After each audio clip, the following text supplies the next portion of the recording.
उस आदमी ने मेरी कलाई पकड़ रखी थी। उसकी आंखों में आंसू थे। वो मेरे बहते खून को देखकर इस कदर परेशान था कि जैसे ये जख्म मुझे नहीं उसे लगा हो। पर मेरी आंखों में गुस्सा था और मुझे दर्द बिल्कुल भी नहीं हो रहा था। उसने कहा, माफ़ कर दो मुझे, ये सब कुछ मेरी वजह से हुआ है। मैंने कहा, हाँ बिल्कुल तुम्हारी वजह से हुआ है। उसने कहा कि शादी के बाद ऐसा हो जाता है, सब कुछ ठीक हो जाएगा। उसकी बात पर मैं हैरान रह गई थी, क्योंकि मुझे पता था शादी ऐसी नहीं होती और ना शादी के बाद ऐसा होता है।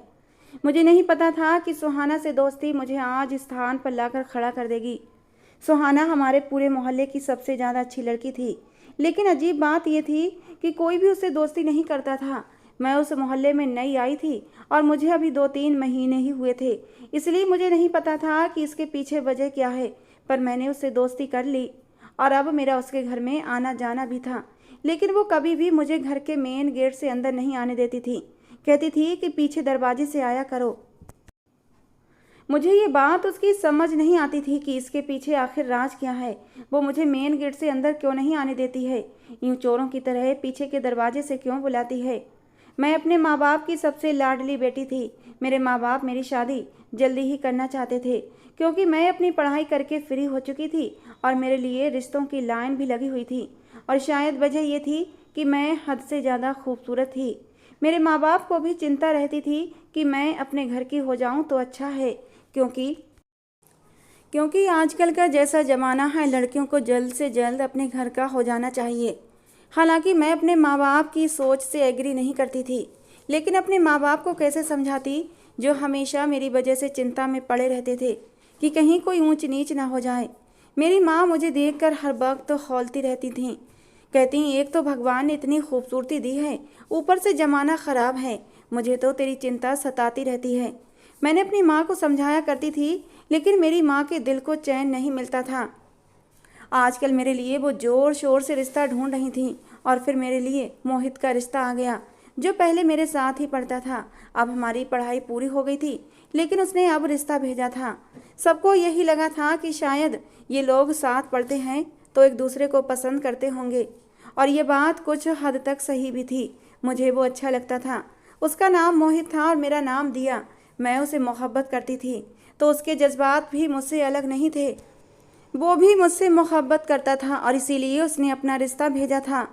हाँ, ये बात अलग थी कि कॉलेज में हम एक दूसरे से इतनी ज़्यादा बात नहीं करते थे, लेकिन एक दूसरे की आंखों के इशारों से समझ गए थे कि हम एक दूसरे को चाहने लगे हैं। लेकिन मोहित ने कभी हद पार करने की कोशिश नहीं की थी, क्योंकि वो मेरे मिजाज को अच्छी तरह जानता था कि मुझे लड़कों से दोस्ती करना बिल्कुल भी पसंद नहीं था। मैं अपनी हद में रहती थी, पढ़ाई से मतलब रखती थी। मैंने कभी भी कॉलेज में किसी भी लड़के से कभी दोस्ती नहीं की थी, और शायद वो मेरी इमेज ख़राब नहीं करना चाहता था, इसलिए उसने मेरी तरफ कदम बढ़ाए ही नहीं थे, बल्कि आंखों के इशारे से सिर्फ जता दिया था कि वो मुझे पसंद करता है। मेरी आंखों में भी वो अपने लिए पसंद के रंग देख चुका था और इसीलिए उसने अपना रिश्ता भेज दिया था। खैर, मेरे माँ बाप को मुझ पर पूरा भरोसा था, लड़के में भी कोई कमी नहीं थी, इसलिए रिश्ता पसंद कर लिया गया था। 2 महीने के बाद शादी की तारीख तय हो गई थी और मैं अपनी आंखों में हजारों सपने लिए उस दिन का इंतजार कर रही थी जब मैं मोहित के नाम का सिंदूर अपनी मांग में भरती और उसके नाम का मंगलसूत्र पहनती।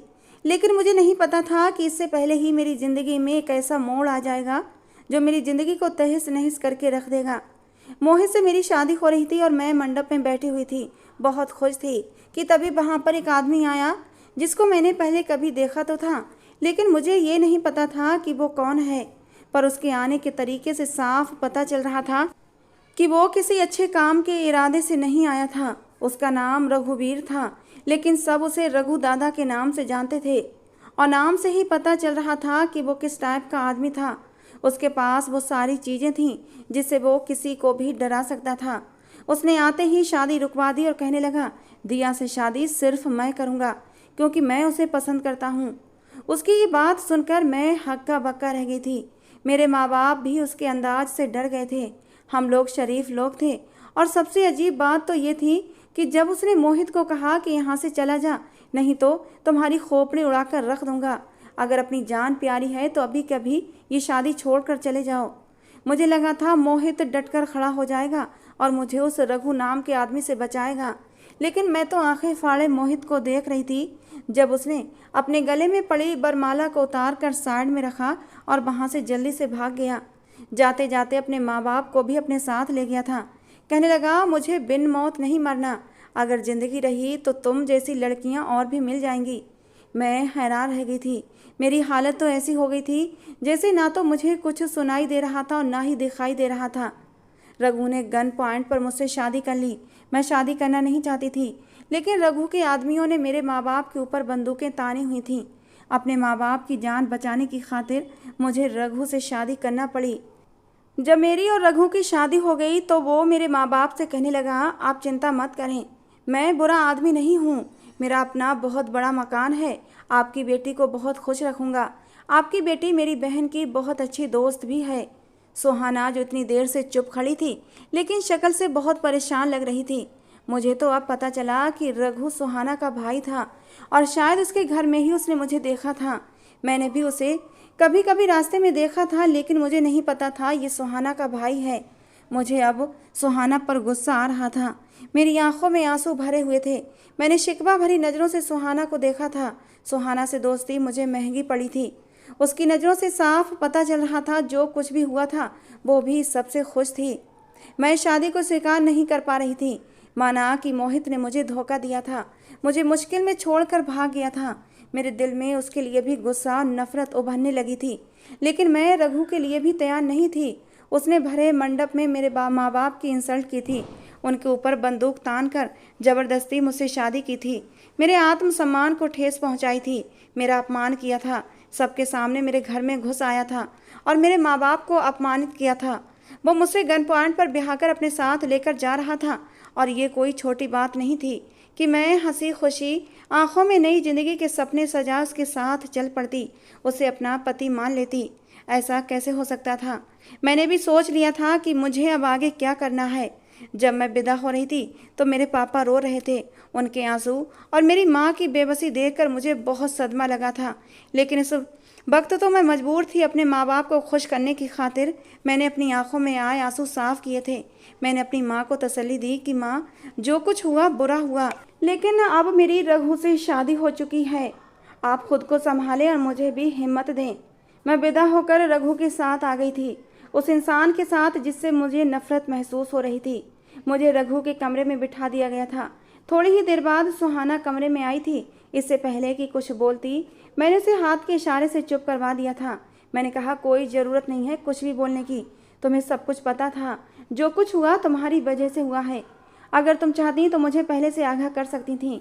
ज़रूर तुम्हें पता होगा कि तुम्हारा भाई मेरे लिए अपने दिल में क्या इरादे रखता है, लेकिन तुमने मेरी दोस्ती का गलत फ़ायदा उठाया है, तुमने मुझे धोखा दिया है। अब मुझे पता चला कि तुम्हारे साथ कोई दोस्ती क्यों नहीं करना चाहता था, तुम्हारे बदमाश भाई की वजह से, और तुम मुझे बता नहीं सकती थी। उसने कहा, मुझे माफ़ कर दो दिया।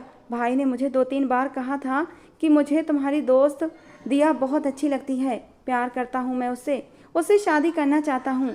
लेकिन मैं भाई को नहीं बताया था कि तुम्हारी शादी हो रही है, क्योंकि मुझे पता था कि तुम मुझसे कभी भी शादी नहीं करोगी। मैंने कहा, अच्छा, तुम डबल गेम खेल रही थी, एक तरफ अपने भाई को खुश कर रही थी और दूसरी तरफ मुझे धोखा दे रही थी। लेकिन जो हुआ वो नहीं होना चाहिए था। अब चली जाओ यहाँ से। सुहाना कमरे से नहीं गई थी, बल्कि मेरे पास ही बैठ गई।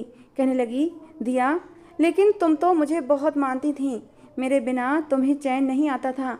याद करो जब एक दिन तुमने मुझसे कहा था कि सुहाना, काश कुछ ऐसा हो जाए कि मैं और तुम हमेशा साथ रहें, और देखो ऐसा हो गया है, मैं और तुम हमेशा साथ रहेंगे। उसकी इस बात पर मैं गुस्से से भड़क उठी थी। मैंने चिल्लाकर कहा कि यहाँ से चली जाओ। मैं तुम्हारा इस तरह से साथ नहीं चाहती थी, मैं तो तुम्हें दोस्त मानती थी और हमेशा तुम्हारी दोस्ती चाहती थी। मैं इतनी ज़ोर से चिल्लाई थी कि वो डर गई थी और वहाँ से चली गई। उसे पता था कि इस वक्त मैं कुछ भी सुनने के मूड में नहीं हूँ। मैंने जो सोचा था बस मुझे वही करना था। मेरा दिमाग इस वक्त बंद हो चुका था। जब रघु कमरे में आया तो मैंने उसे इतनी खूंखार नज़रों से घूरा था कि एक पल को मुझसे नज़रें चुरा गया था। मैं बिल्कुल भी दुल्हनों की तरह बैठकर उसका इंतजार नहीं कर रही थी। मेरे सर पर घूंघट नहीं था। मैंने ज्वेलरी भी उतार कर फेंक दी थी। हाथों में पहनी कांच की चूड़ियाँ भी उतार कर मैंने कमरे में फेंक दी थीं। कमरे का माहौल तो वैसा ही बनाया गया था जैसा कि शादी की पहली रात को होता है। उसने दरवाज़ा बंद कर दिया, कहने लगा, ऐसा लग रहा है जैसे मैं किसी सपने में आ गया हूँ। दिया, मुझे गलत मत समझो, बहुत प्यार करता हूँ तुमसे। मैं तो अपना रिश्ता भी तुम्हारे घर भेजने वाला था, लेकिन सुहाना हर बार मुझे टाल देती थी। मुझे तो पता भी नहीं चला कि तुम्हारी शादी भी होने वाली है, और जैसे ही पता चला मैं तो पागल हो गया था और फ़ौरन ही तुमसे शादी करने के लिए पहुँच गया। बहुत प्यार करता हूँ तुमसे, सारी खुशियाँ तुम्हारे कदमों में लाकर ढेर कर दूँगा। लेकिन जो कुछ मैंने किया है, जिस तरीके से तुम्हें अपनाया है, बस मेरी इस गलती को माफ़ कर दो। कहते कहते वो मेरे करीब आ गया था और मेरा हाथ पकड़ लिया। मैंने उसे गुस्से भरी नज़रों से घूरा था और देखते ही देखते मैंने अपने हाथ की नस काट ली थी। हम लड़कियां और कर ही क्या सकते हैं। मैं तो कमज़ोर थी ना, उससे लड़ भी नहीं सकती थी और ना ही यहाँ से भाग सकती थी। बदकिस्मती से वो मेरा पति बन चुका था। मेरे माँ बाप ने मुझे विदा कर दिया था, बस भगवान पर भरोसा करके मुझे भेज दिया था कि आगे कुछ बुरा नहीं होगा। लेकिन जितना बुरा होना था हो गया था, इससे बुरा अब क्या होता। उसने जैसे ही ये सब देखा था बुरी तरह से घबरा गया था। चिल्लाने लगा, दिया, ये क्या कर दिया तुमने? मैंने कहा, तुम्हारे साथ ज़िंदगी गुजारने से अच्छा है कि मैं अपनी जान दे दूं। तुम जिस तरह से मुझे लेकर आए हो, ऐसी आई हुई लड़कियां कभी भी घर नहीं बसाती। तुम्हें क्या लगता है मैं पलके बिछाकर तुम्हारा इंतज़ार कर रही थी? मेरी हालत बुरी होने लगी थी। मुझे ठीक से कुछ भी नज़र नहीं आ रहा था। मेरी सांसें अब उखड़ने लगी थीं। ऐसा लगा कि अब मैं बेहोश हो जाऊंगी, क्योंकि मेरी कलाई से बहुत ज़्यादा खून बहने लगा था। रघु इतना ज़्यादा खून बहता देखकर एकदम से घबरा गया था। उसने जल्दी से अपनी जेब से रुमाल निकाला और मेरी कलाई पर बांध दिया। मैं खुद को उसे छुटाने की कोशिश कर रही थी, लेकिन अब मेरे अंदर इतनी जान नहीं बची थी और मैं बेहोश हो गई। रघु मुझे हॉस्पिटल लेकर भागा था। वो मुझे वक्त पर अस्पताल ले जाने में कामयाब हो गया और मेरी जान बच गई थी। लेकिन मैं तो मर जाना चाहती थी, पर पता नहीं भगवान को क्या मंजूर था कि मेरी ज़िंदगी बच गई थी। थोड़ी देर बाद ही रघु मुझे घर वापस ले आया था। मैं अभी आधी बेहोशी की हालत में थी। वो मुझे अपनी बाहों में उठाकर ही लेकर आया था और बिस्तर पर लिटा दिया था। मुझे इतना तो महसूस हो रहा था कि क्या हो रहा है, लेकिन मैं आंखें नहीं खोल पा रही थी। शायद खून कुछ ज़्यादा ही बह गया था, या फिर शायद दवाओं का असर था। वो पूरी रात मेरे पास बैठा रहा। बीच में एक डॉक्टर भी आया था। मुझे उसकी भी आवाज़ आई। उसने कहा था कि पेशेंट को बहुत ज़्यादा तेज़ बुखार हो गया है और बुखार का ना उतरना हमें टेंशन में डाल रहा है। अगर इनका बुखार नहीं उतरा, इनको ठीक से होश नहीं आया, तो वापस अस्पताल में एडमिट करवाना पड़ेगा। लेकिन सुबह तक मुझे होश आ गया था और ये देखकर मैं हैरान हुई थी कि रघु कुर्सी पर बैठा हुआ था और उसने अपना सर मेरे बाजू पर रखा हुआ था और एक हाथ से मेरा हाथ भी पकड़ा हुआ था। वो शायद सो रहा था। ऐसा लगता था पूरी रात जागता रहा था और अब बैठे बैठे किसी पल उसकी आंख लग गई थी। उस आदमी को अपने सामने देखकर मुझे एक बार फिर से नफरत की तेज लहर अपने अंदर उठती महसूस हुई थी। मेरा जी चाहा एक बार खुद अपने साथ वैसा ही कुछ कर लूं कि मेरी जान मेरे शरीर से निकल जाए। मुझे अब अपनी ज़िंदगी से कोई भी लगाव नहीं था। मैंने जल्दी से अपना हाथ उसके हाथ से छुड़ाया और उठने लगी तो वो भी होश में आ गया था। उसने कहा, दिया, अब कैसी हो तुम? ठीक तो हो ना? भगवान ने हम पर कृपा की, नहीं तो पता नहीं क्या हो जाता। डॉक्टर तो कह रहे थे कि कहीं तुम कोमा में न चली गई हो। मैं तुम्हारे लिए बहुत परेशान था। दिया, मुझे माफ़ कर दो, ये सब कुछ मेरी वजह से हुआ है, लेकिन दोबारा मुझ पर इतना बड़ा जुल्म मत करना। उसने मेरी कलाई को अपनी आंखों से लगा लिया और रोने लगा। पता नहीं क्यों, पर मैंने अपना हाथ पीछे नहीं हटाया था।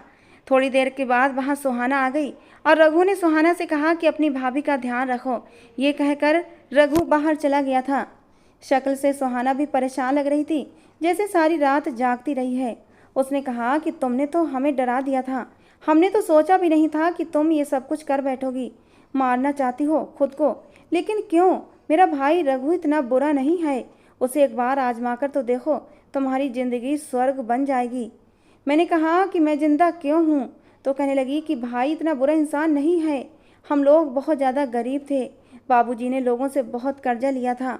वो लोग रोज़ हमारे घर आते और हमें धमकाते थे। एक दिन भाई ने उन पर हाथ उठा दिया और उसको धक्का दे दिया, लेकिन वो आदमी पीछे पड़ी ईंटों के ढेर पर गिर गया था और एक नुकीला पत्थर उसके सर में लग गया। उसकी मौके पर ही मौत हो गई थी। रघु उस वक्त सिर्फ 14 साल का था, यानी कि एक मुसीबत को ख़त्म करने के लिए दूसरी मुसीबत को बुला लिया था। लेकिन फिर एक आदमी ने हमारी मदद की और भाई को अपने साथ रख लिया, पर वो मेरे भाई से गलत काम करवाता था, गरीबों पर जुल्म करवाता। इसलिए तब से मेरे भाई ने उसका साथ छोड़ दिया था और अब वो खुद सबकी मदद करता है। उसका तरीका बुरा है लेकिन काम बुरा नहीं है। उन लोगों से लेता है जो गरीबों का हक मार के बैठे होते हैं। तुम ही बताओ, क्या ये सब करना गलत है? लेकिन दुनिया वाले तो अच्छे भले आदमी को भी बदनाम कर देते हैं। इसीलिए मेरा भाई भी बदमाश मशहूर हो गया। और तुम ही बताओ कि वो तुमसे इतनी मोहब्बत करता है और तुम्हारी शादी हो रही थी। अगर वो ताकत का सहारा लेकर तुमसे गन पॉइंट पर शादी न करता तो फिर क्या करता? मुझे पता है मेरा भाई तुम्हारे बिना जी नहीं पाता।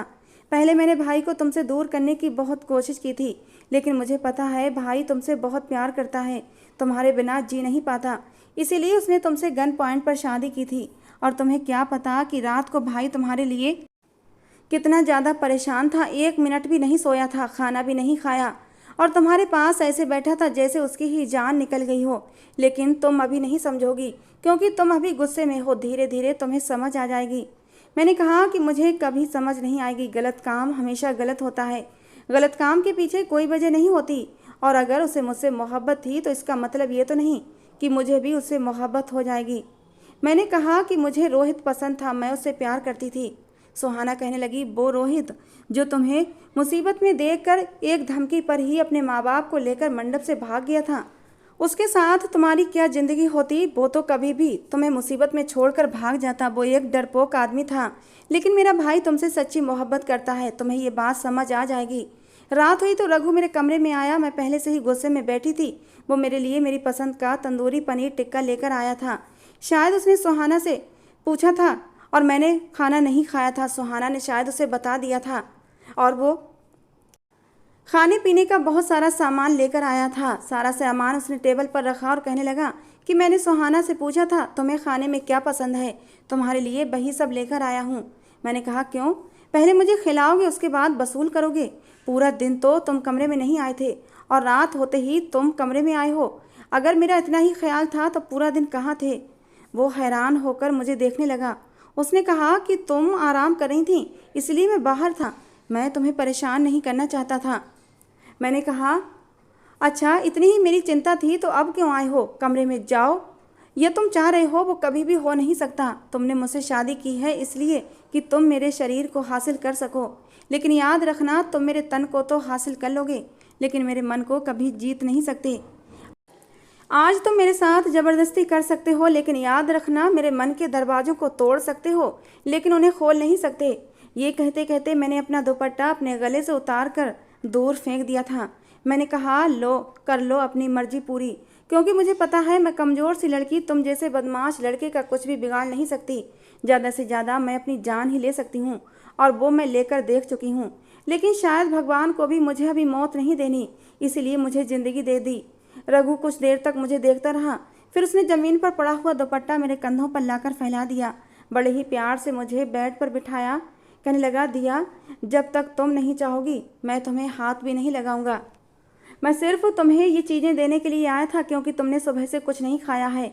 अगर तुम नहीं चाहती कि मैं इस कमरे में रहूं तो मैं यहाँ से भी चला जाऊंगा, लेकिन बस तुम गुस्सा मत करो वरना तुम्हारी तबीयत ख़राब हो जाएगी। प्यार करता हूँ तुमसे, सारी ज़िंदगी तुम्हारे साथ गुजारना चाहता हूँ। पल दो पल का साथ नहीं है हमारा, पूरे 7 जन्मों का साथ चाहिए। और मैं भगवान से यही प्रार्थना करता हूँ कि तुम्हें ये बात जल्दी समझ आ जाए। इतना कहकर वो वहाँ से चला गया था और मैं हैरान रह गई थी, क्योंकि जैसा मैं सोच रही थी वैसा बिल्कुल भी नहीं हुआ था। रघु ने मेरे साथ बिल्कुल भी ज़बरदस्ती नहीं की थी। हालांकि वो चाहता तो मेरे साथ ज़बरदस्ती कर सकता था, उसके लिए मैंने अपना आप पेश कर दिया था और फिर मैं उसकी पत्नी थी। वो ज़बरदस्ती मुझसे अपना हक वसूल कर सकता था, लेकिन उसने मुझे हाथ नहीं लगाया था। 2 दिन हो गए थे और वो कमरे में नहीं आया था। वो मुझे वक्त पर खाना भिजवाता, दिन में 2 बार जूस भी भिजवाता था, दवाई भी टाइम पर भिजवा देता, लेकिन खुद कमरे में नहीं आता था। रोज़ मेरे कमरे में नए फूल लगवाता जिससे कि कमरे में ताजगी रहे। कमरे की दीवार पर एक बड़ी सी LCD भी लगवा दी थी ताकि मैं बोर ना हो जाऊं। सुहाना के साथ भी मेरी बातचीत अब शुरू हो गई थी। मेरे माँ बाप भी मुझसे मिलने के लिए आए थे। रघु खुद उनको लेने गया था और जब वो लोग आए तो उनको बहुत ही अच्छे से सम्मान के साथ बिठाया था उनकी इज्जत की थी। उनका इतना सम्मान किया कि मैं तो हैरान रह गई थी। मेरे माँ बाप कहने लगे लड़का बुरा नहीं है, और फिर आजकल के ज़माने में इंसान को ऐसा ही होना चाहिए जो अपनी बीवी बच्चों के लिए सारे ज़माने से लड़कर उनके लिए खुशियाँ छीन सके। मोहित जैसा नहीं जो तुम्हें मुसीबत में छोड़कर मंडप से भाग गया। बेटा, अब हमें ये बात कहते हुए बुरा नहीं लगता, लेकिन भगवान ने तुम्हें एक बहुत अच्छा हमसफ़र दिया है। इतनी इज्जत तो हमारी कभी मोहित ने भी नहीं की थी जितनी इज्जत हमारी रघु ने की है। रघु को माफ़ कर दो और उसके साथ एक अच्छी खुशगवार ज़िंदगी जियो। उसके साथ कभी भी बुरा मत करना और अपने साथ भी दोबारा ऐसी गलत हरकत मत करना। 2 दिन बाद मुझे पापा ने फ़ोन करके बताया कि मेरे एक जगह पैसे अटके हुए थे। तुम्हें तो पता ही है पिछले 2 साल से हम लोग कितना परेशान थे और वकील की फ़ीस भर भर कर हम लोग परेशान हो गए थे। लेकिन न जाने रघु ने ऐसा क्या किया कि वो आदमी खुद सारे पैसे लेकर हमारे दरवाजे पर आ गया। हमसे माफ़ी भी मांगी। वो कहता है कि अगर कोई और काम हो तो बताना, मैं वो भी कर दूंगा। पता नहीं रघु ने उसे क्या कहा बेटा, लेकिन हमारी इतनी बड़ी समस्या उसने हल कर दी। रघु बहुत अच्छा लड़का है। तुम्हें तो खुश होना चाहिए कि तुम्हें इतना अच्छा जीवन साथी मिला है जो पूरी ज़िंदगी तुम्हारी सुरक्षा करेगा और तुम्हारी इज्जत पर कभी भी आँच नहीं आने देगा। मेरे पापा बहुत ज़्यादा खुश थे। सुहाना भी मेरा बहुत ख्याल रखती थी। मैं सोचने लगी अगर मेरी शादी मोहित से हो जाती तो क्या मुझे ऐसा घर मिलता। मोहित की तो 4 बहनें थीं और सब की सब नकचढ़ी और बदतमीज़ थीं। उसकी माँ भी ऐसी ही थी।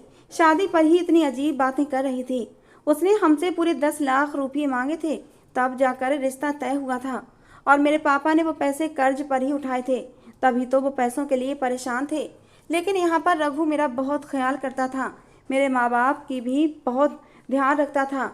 उधर सुहाना भी देर रात मेरी सेवा करती रहती थी। भाभी भाभी कहकर मेरे आगे पीछे घूमती थी। शायद मुझे ऐसा परिवार कहीं नहीं मिलता। मैं यही सोचते सोचते सो गई थी जब मुझे रात को ऐसा महसूस हुआ कि जैसे कोई मेरे पाँव के पास बैठा है। पहले तो मैं डर गई थी, लेकिन जब मैंने देखा कि वो कोई और नहीं बल्कि रघु था, मैंने लैंप ऑन किया। मैंने कहा, तुम यहाँ क्या कर रहे हो? कहने लगा, बस मेरा दिल नहीं माना, जी चाहा कि तुम्हारी एक झलक देख लूँ, इसलिए तुम्हें देखने के लिए चला आया। तुम सोते हुए बहुत ही प्यारी लग रही थी, इसलिए यहीं बेड पर तुम्हारे पास बैठ गया।